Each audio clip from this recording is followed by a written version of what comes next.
নমস্কার, আমি doctor Ayan Dutta, homeopathy doctor.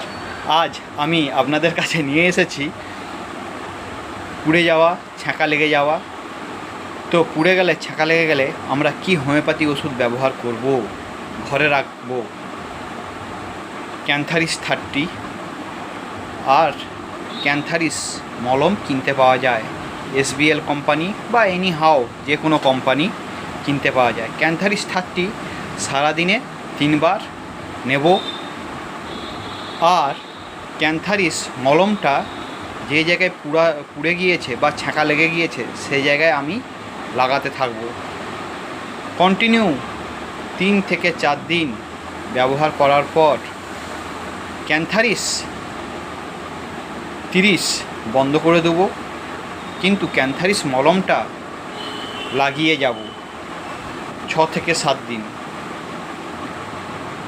নমস্কার।